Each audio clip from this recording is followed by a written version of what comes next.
Today on Running to Him. Every seventh year was a sabbatical year for the Jews and those under Israel's control. They failed to keep it and were judged. Today we will read Leviticus chapters 25 through 27 and concentrate on 25 verses 2 through 7. Leviticus 25, 2 through 7 says, "Speak to the sons of Israel and say to them, when you come into the land which I shall give you, then the land shall have a Sabbath to the Lord. 6 years you shall sow your field, and 6 years you shall prune your vineyard and gather your crop. But during the 7th year the land shall have a Sabbath rest, and a Sabbath to the Lord. You shall not sow your field nor prune your vineyard. Your harvest aftergrowth you shall not reap, and your grapes of untrimmed vines you shall not gather. The land shall have a sabbatical year. All of you shall have sabbatical products from your land for food. Yourself and your male and your female slaves, and your hired man and your foreign resident, those who live as aliens with you. Even your cattle and animals that are in your land shall have all its crops to eat." Now, as an aside, before we get into the devotion, there's a remarkable trivia fact.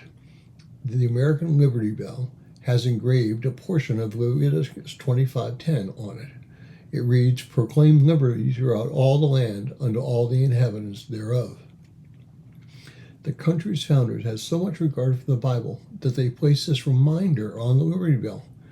This idea of a wall of separation, meaning the religion has no place of value in the United States, is entirely false.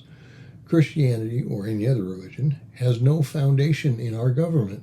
Still, Judeo-Christian principles are the basis of our way of life, as evidenced by Leviticus 25:10 on the Liberty Bell.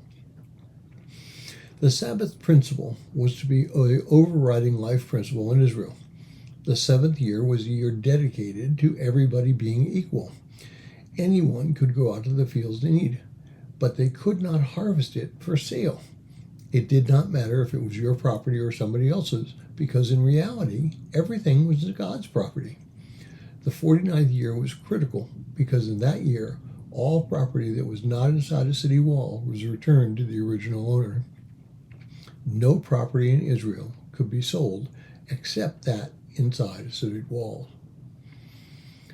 This Sabbath rule meant that even the poorest of people had the same access to the blessings God had given in the land. It was a time of great celebration because people would realize that God was their benefactor. Unfortunately, it didn't work out that way.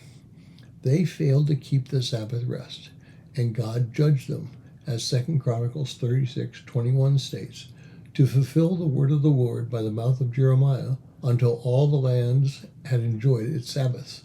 All the days of its desolation it kept the Sabbath until 70 years were complete.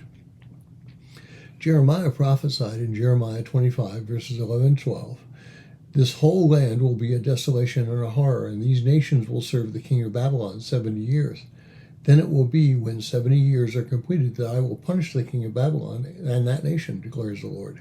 For their iniquity and for the land of the Chaldeans, I will make it an everlasting desolation." Now, if we fail to keep God's principles, we ourselves will fail.